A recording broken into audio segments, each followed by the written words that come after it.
Hi everybody, this is Bruce Zabowski with Zabowski Studio, and today I'm going to have a little series I'm going to try out, and I have this painting that I've had sitting around the studio for quite a little bit here, and I'm going to be finishing it up. I want to get it to one of my galleries, and what I'm going to attempt to do is do a multi-part series, obviously. Kind of got a little started late on this one, but there's still quite a bit of work to do in overlaying some new tones of color. These are just base colors. This is a 30 by 40 on canvas, working in oil, of course. And so I'm going to be working on it a little today. And I'm just going to zoom in here a little bit, try to. And once I get this little preliminary intro video shot. This is working on we'll call it working on a train painting, part 1. How's that? And if we look up close, and it's still, you get the gist of the painting, but there's still some detail work to do. Of course, with the more graffiti, refining shapes. Okay, so to get started, I wanted to show you this is the main reference photo that I'm working from. I've large format paintings like this and architectural things, things that urban sort of setting. I tend to do a grid, then I'll freehand inside the grid and grid onto canvas and just fill it in that way, and then take a look at it and see if I need to adjust anything for camera distortion. And then what you'll see, of course, in the painting, obviously the graffiti's different. I just thought everything in here is busy, so I'm substituting this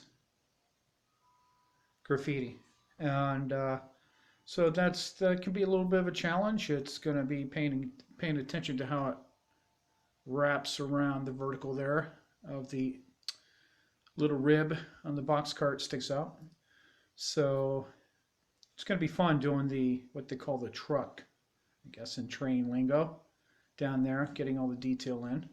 So, and I'm going to oil it out a little bit to get started on painting. I'll start with my darks so they start to pop. Then I'll know how dark to start making the body of the boxcar. Okay, I've oiled out the area where I plan on working, which is going to be along the left and the darks down below. And right now I don't have it, but in my reference photo, the darks are obviously too dark. I want to capture all this detail. So I'm going to go on my computer, look at that information in the deep dark over here. So I'm going to work on that last today if I even get to it. I'll probably do this segment just concentrating on this bottom part of the boxcar. Like I mentioned before, I'm working in this area down in here.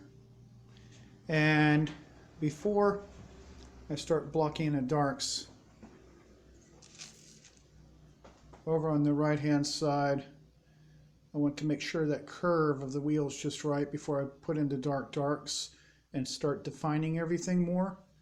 So one way that's helped me is you take some tracing paper and I overlaid it, making sure obviously the bottom of the tracing paper is a straight edge and it follows the straight edge of canvas, and trace that curve right here that I'm trying to mimic over there.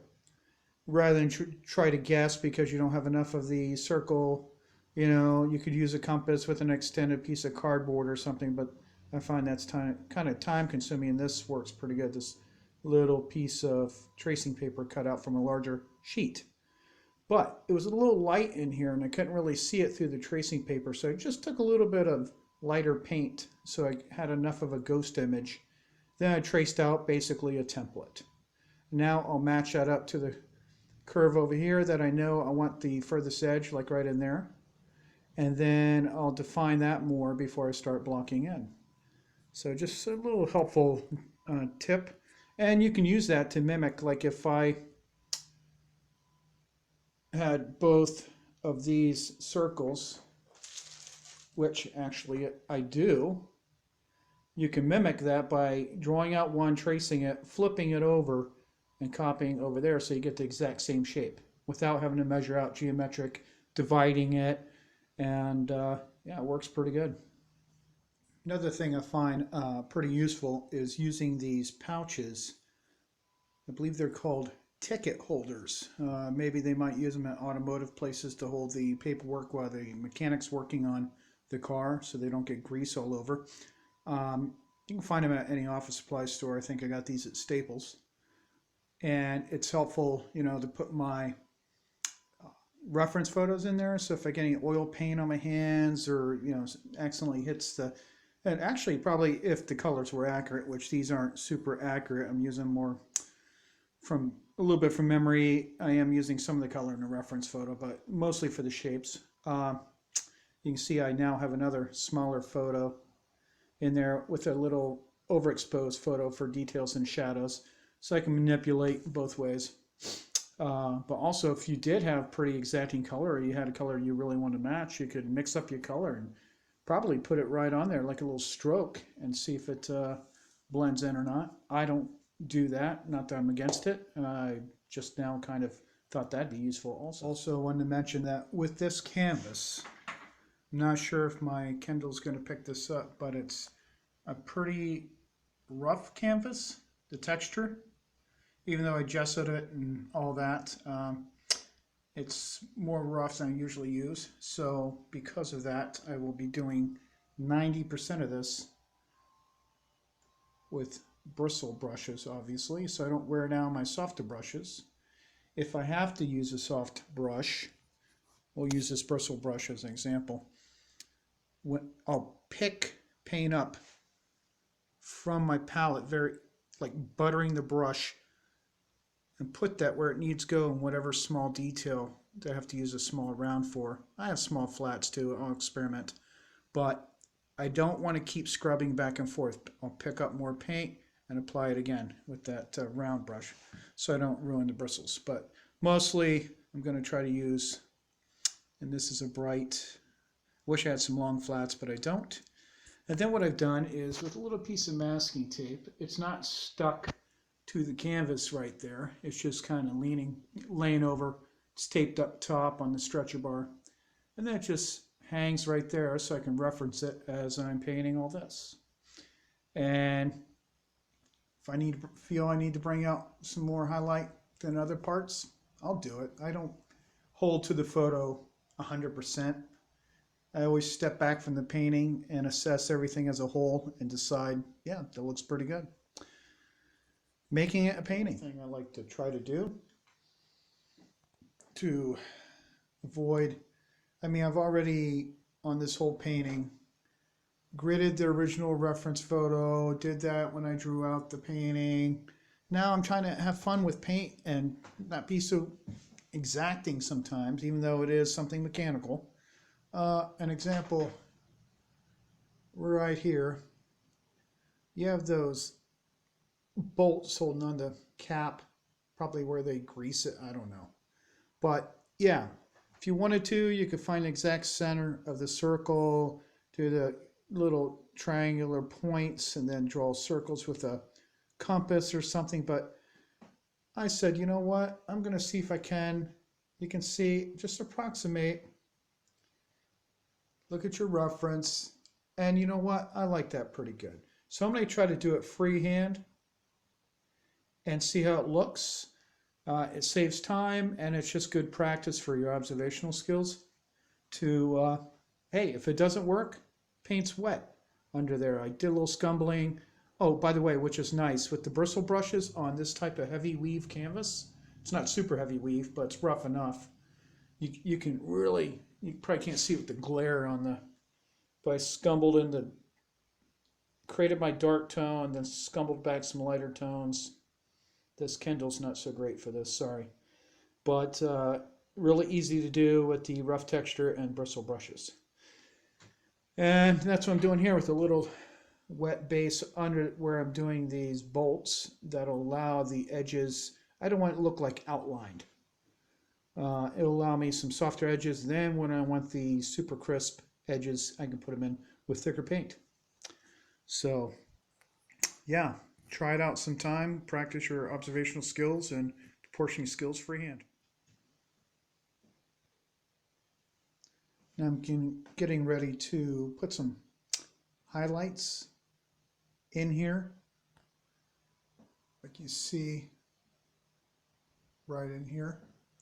But now that I mixed up the color, wherever else I can use that, like right in over here on the springs, I'll dance over there and work on that also at the same time. Anywhere I see that light that I've mixed up, kind of speeds along the painting process, and also you don't have to recreate the wheel and mix the color every time. So that's another helpful little bit when you get to painting here. Pan back. This glare in here, sorry. Getting there. The more contrast we get in there in certain parts, it's really going to pop. Right now I'm working on the springs. And something to be aware of too is I've mixed up the color, and when I put on the little highlights, I don't blend them around. I put them on, leave them, put them on, leave them. And sometimes I only do one stroke, pick up some more paint over here at the palette, come back, and I do it again. Sometimes, depending on paint on my brush, I can turn the brush over to get one more stroke out of it, but don't do any more because it's already slightly mixed with the wet paint underneath, and you want it to really lay on there. Then take a moment. I sure hope this picks up some detail. Probably not. Let me turn the board up a little bit, canvas. Put those highlights on, and right now I'm going to study them to see if I'm going to feather the edges or anything like that. See the separation there? That's what's going to make the painting interesting when you get up close, especially for the subject matter. But I'll decide what to do, because the values aren't too far apart yet. You get the sense of highlight. But take some time to ponder that. Step back from the painting, which I'm going to do now, and see how it's looking from its proper viewing distance of probably about 6 feet. And man, that's really coming together. Ooh, I love working on these. They take some time. I mean, even if you come up to your studio and you think, well, I'm going to go up and work on one of my big paintings for an hour. Well, even if you pick the smallest area to work, sometimes you really allow yourself a two-hour block at least to get involved in the painting, because they do take some time. Part 10. All right, I'm going to wrap it up here for today. Been at it about 2 hours. Probably would have been about an hour and a half, but of course with the filming, no big deal.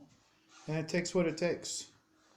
You know, you get lost in working on so many paintings sometimes, and this is the update. I know it doesn't probably look like much. Of course, I've been living with it for 2 hours. It'll be interesting to see the playback in the footage of the progression. And I'm just trying to stay real still. It seems to do better than taking pictures on this thing. I don't know. I might try one here. So I'm hoping you enjoyed watching this video. I'm going to tie it up for now. And my plan is to continue this series of parts. I'm not sure how many it'll take, but I'll try to get this uploaded, and maybe infrequent, once a week, once every 2 weeks, depends. I don't always have a lot of blocks of time to work on my larger pieces, but I'll do the best I can. And if you have any comments, any technical questions, maybe I can answer them for you, or questions about the painting, and please subscribe to the channel if you would like to continue seeing my paintings and what I do in the studio and all that good stuff. And I want to thank you for watching. Again, I will do my best to do these parts close together, and a little bit of a long-term project. I hope it works out. Thanks again.